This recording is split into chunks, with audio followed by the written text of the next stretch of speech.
The Church Growth and Giving Show, your resource for growing faithful communities. Brought to you by Vanco, helping tens of thousands of churches thrive for over 20 years. Join Jordan and Andy as they share insights drawn from decades of church giving and engagement expertise. Today, we're diving into a key topic, church engagement. We're looking at how to help members feel connected, involved, and part of a real community. That's key. Engagement isn't just about attendance. We're not just counting heads and pews on Sunday morning. We're talking about genuine connection, commitment, and community. 10 years ago, you could put out a flyer and get a decent crowd.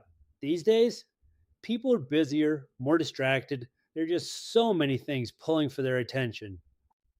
Between work, kids, phones, and binge-worthy shows, Sunday morning is competing with a lot. Also, people want to know that if they show up, it's worth their time and meaningful. That leads to a big question. Why does church engagement matter in the first place? If someone's showing up once a month and still considers themselves part of the church, isn't that enough? It's a fair question, but here's the deal.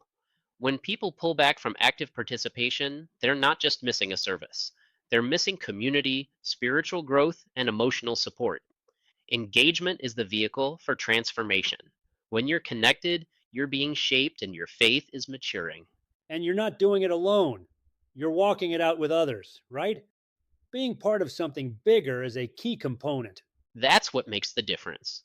You can't microwave community. It happens over time through small group gatherings, volunteering, and shared experiences. It's not just what you get, but what you give. I've seen that with families too. When they serve together or lead something, it pulls them closer. Families who engage together build stronger bonds. Individuals feel less alone in their struggles, and when you're involved, it's not just the church that benefits, you grow in your faith. So, why does participation in church activities sometimes fall flat? We've all seen the big event, the full color flyers, the pulpit announcement, and then 9 people show up. And it's rarely because people don't care. More often, they don't see how it fits into their lives or why it matters. Sometimes it's social anxiety or schedule overload. Other times, no one invited them personally. There's something about that personal invitation that changes everything. People are more likely to show up if someone reaches out directly. A bulletin is easy to ignore, but a text from a friend saying, "Hey, I want you there," that hits different. It's about making people feel seen. That's the core. When someone feels valued, they respond. Storytelling plays a big role too. Hearing someone say, I joined a discipleship group and it changed my life, makes people think, maybe that could be for me too. It helps when churches create opportunities that fit different people.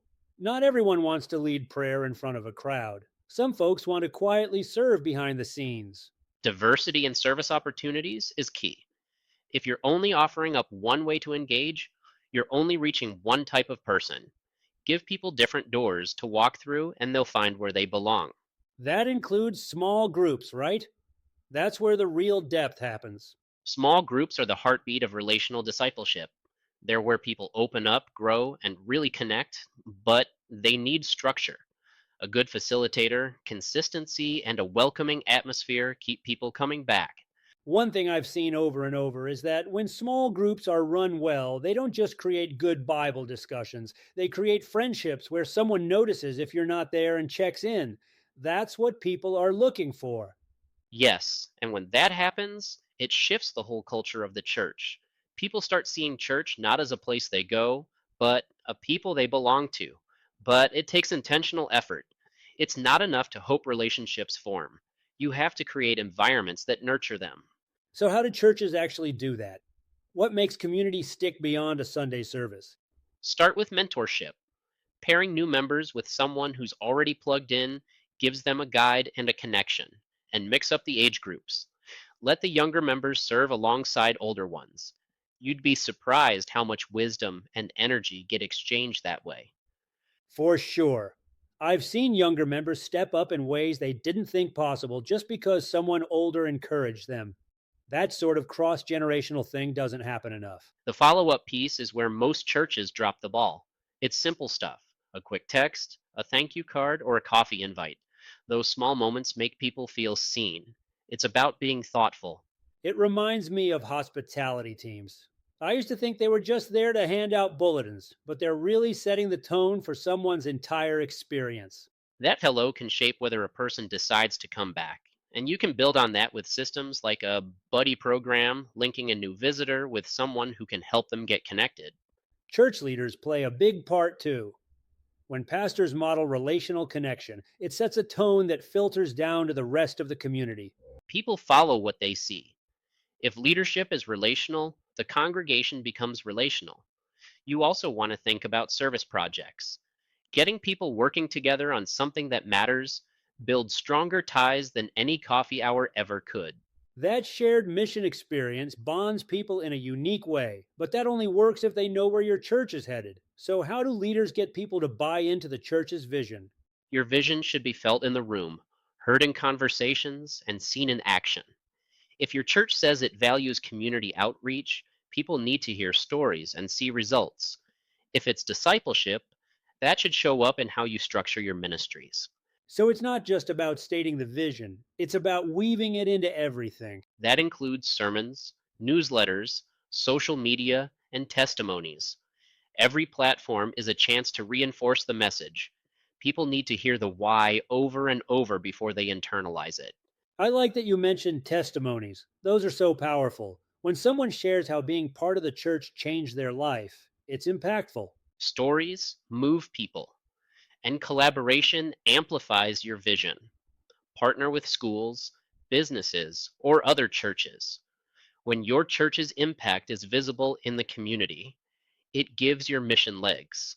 There's also technology, which can be a huge asset if used right. A strong online presence makes it easier for people to stay connected during the week, especially when they can't be there in person. Live streams, sermon replays, even interactive devotionals, these tools extend your reach, but the goal is to use them to support in person engagement, not replace it. When done right, technology helps people feel like they're always part of the church, no matter where they are. It's funny how we think of church as just Sunday morning, but faith is lived out the rest of the week too. Technology helps bridge that gap.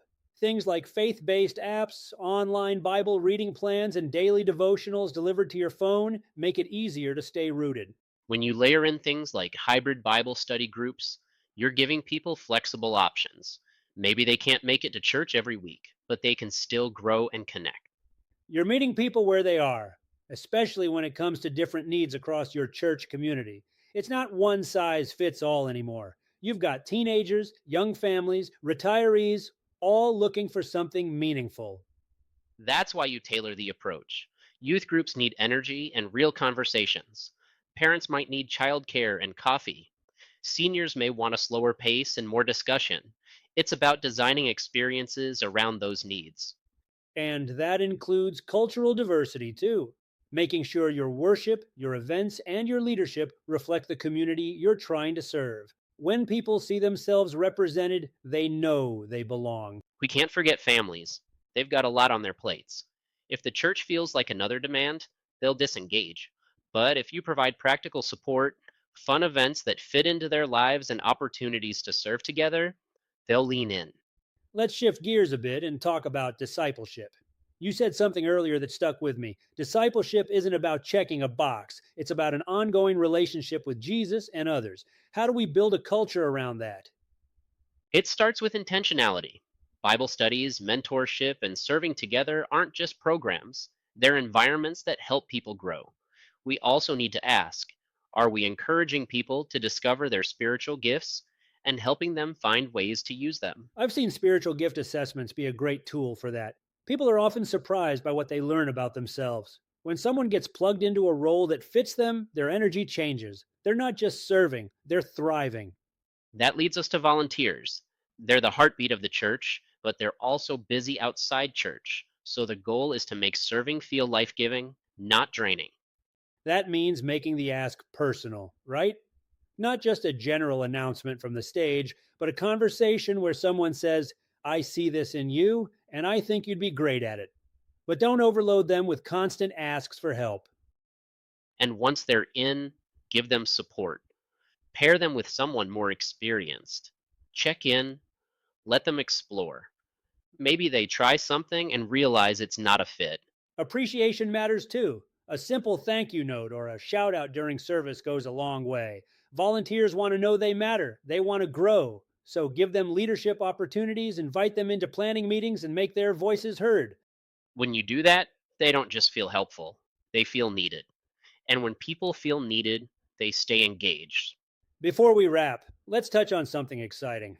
We've got a free church growth pack with over 400 tools designed to help with everything we've talked about: engagement, vision, tech, and discipleship. Whether you're just starting or trying to breathe fresh life into your ministry, these resources are practical, flexible, and built to help you take real action. So if you're listening today and need a breakthrough in your church engagement, this is a great place to start. Growth doesn't happen by accident, but with the right tools, the right mindset, and a community that cares, your church can thrive. That brings us to the end of this episode. So thanks for joining us today on the Church Growth and Giving Show. Please like and subscribe to our channel for the latest updates. And it also helps support us in creating free materials and content to help you and other churches live out your mission.